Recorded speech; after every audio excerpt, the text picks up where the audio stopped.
Today's story is titled Cold Storage by Zealous Idle Cap 5126. The link to the story is in the description below. Please enjoy.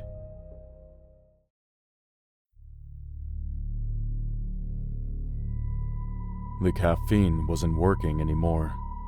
It just made Clay's chest tight, a jittery vibration pulsing right beneath his collarbone.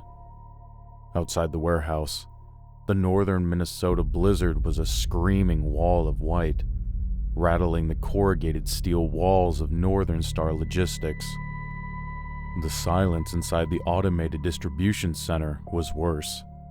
It was dead, hollow quiet, punctuated only by the distant, mechanical thrum whir of the automated cranes sliding along their tracks in the dark. Clay stared at the terminal in the shipping office, his eyes burning under the harsh fluorescent light. Bay 12, Container 4049. The inventory manifest read, Vaccine precursors, ultra-low temp, locked. Target weight, 12,400 pounds. Current scale reading, 12,540 pounds. It didn't make sense for it to be 140 pounds over. The automated cranes didn't make mistakes, and the cold chain seals were supposed to be unbreached from the point of origin. Clay's fingers twitched and he reached up, his hand finding the heavy silver band hanging from the steel ball chain around his neck. He gripped the thick, textured layer of black electrical tape his father had wrapped around it years ago. If your hands are moving, you're still alive. His father's voice echoed in his head, a welcome warmth to the contrast of the sub-zero air leaking into the office.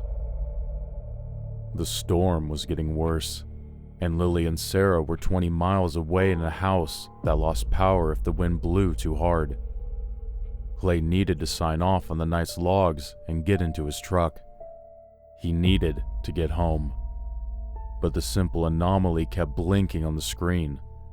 140 pounds. The door to the shipping office clicked open. Clay flinched, his heart hammering against his ribs as Miller walked in, stamping snow off his heavy security boots. "Still here, Clay?" Miller asked, his voice a little too casual, a little too loud. He didn't look Clay in the eye. Instead, his gaze darted to the blinking red text on the monitor. "The weight in Bay 12 is off," Clay said, his voice tight. He could hear the erratic speed of his own breathing. 140 pounds over on a sealed chemical load. I'm gonna go check the seal. "Don't worry about it," Miller said quickly, stepping between Clay and the desk. A drop of sweat rolled down the side of Miller's face, despite the office being barely 60 degrees. "System glitch, that's all. The sensors are freezing up because of the storm outside. I'll write it up in the morning report. Go home to your family, man."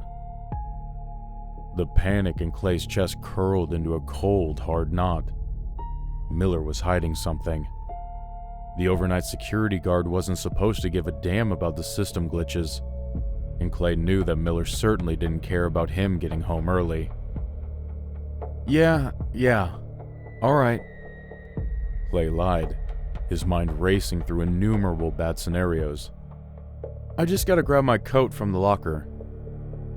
He walked out of the office, but he didn't go to the lockers.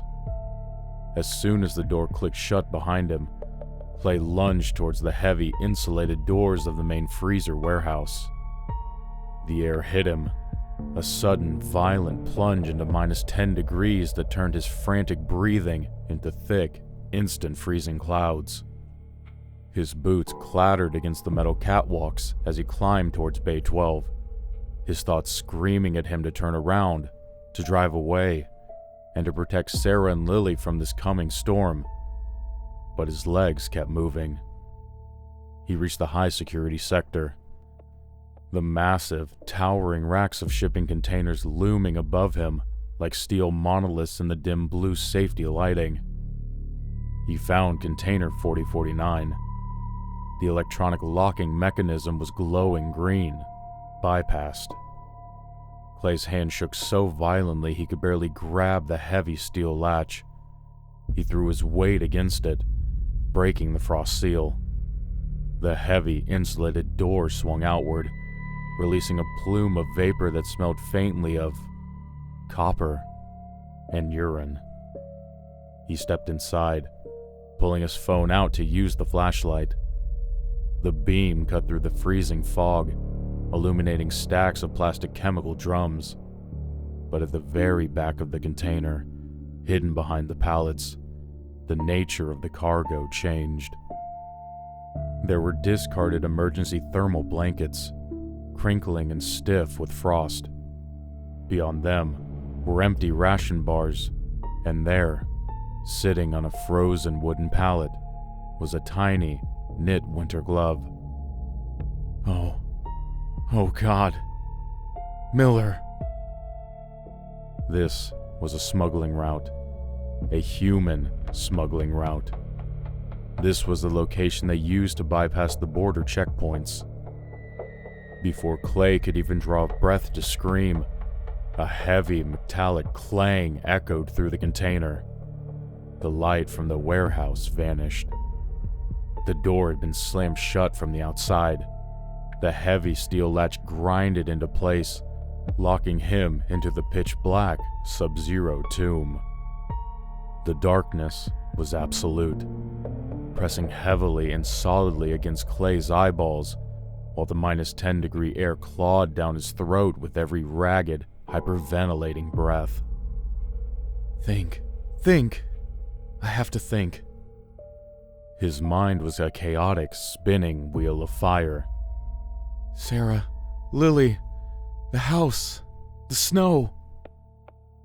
He dropped his phone. It clattered against the frozen floorboards, the flashlight beam aiming uselessly at a wall of frost-rimmed steel. Clay dropped to his knees, his hands scraping wildly against the freezing metal until his fingers found the emergency release handle. His father's ring dug into his sternum through his shirt. If your hands are moving. With a guttural scream, he threw his body weight against the plunger.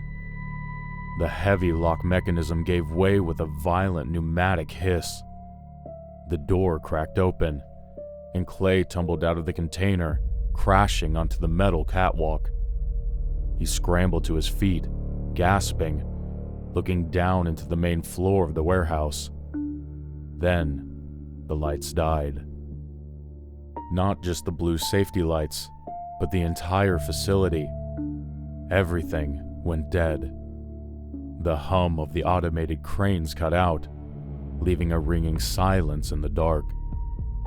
The backup generators didn't kick on. Miller had cut the grid. Below him, the heavy click of a flashlight switching on cut through the blackness. Then another.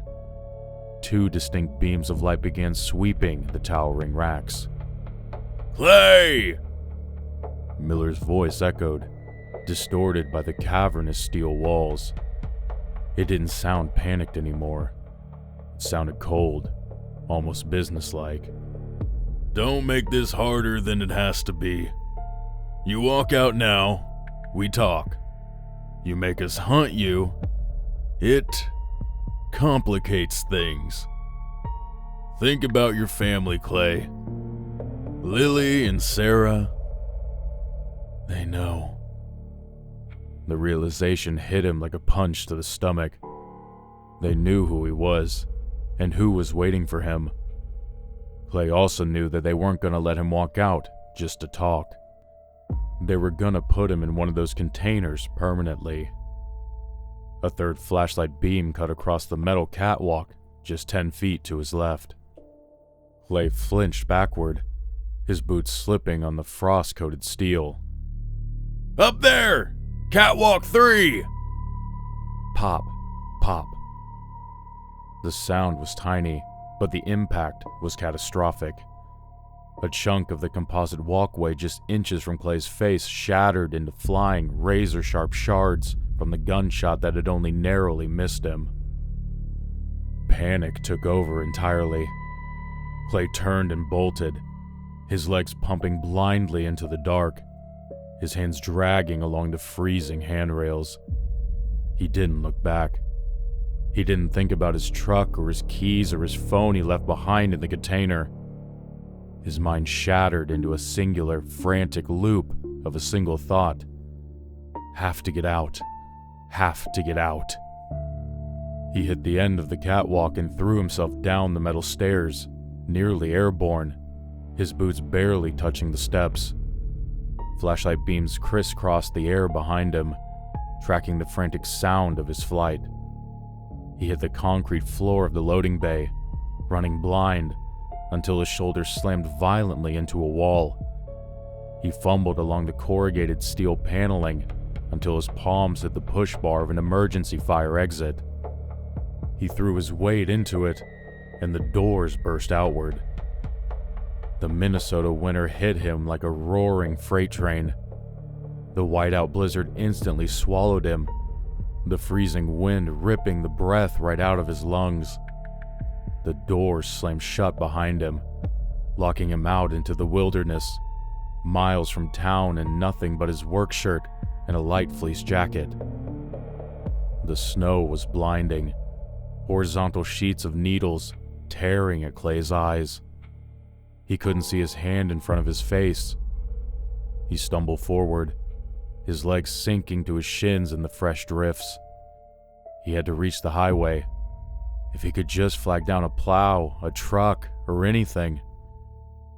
A sudden, sweeping beam of light cut through the whiteout behind him. The roaring, choked whine of a two-stroke engine tore through the storm. Snowmobile, Clay thought helplessly. They weren't letting him go. They had riders stationed outside the facility. Clay looked back, squinting through the tearing wind as the twin headlights of the snowmobile veered violently toward him, tearing through the drifts. He had no hope to outrun a machine on the open flats. Desperate, his heart hammering in erratic rhythm against his ribs, Clay veered sharply to the right, plunging down a steep, rocky embankment and throwing himself into the dense black canopy of the pine forest. Branches whipped across his face, cutting his skin, but he kept moving, tearing through the deep snow underbrush. Behind him, the roar of the snowmobile engine idled down at the edge of the tree line. They were tracking his footprints. They were coming on foot.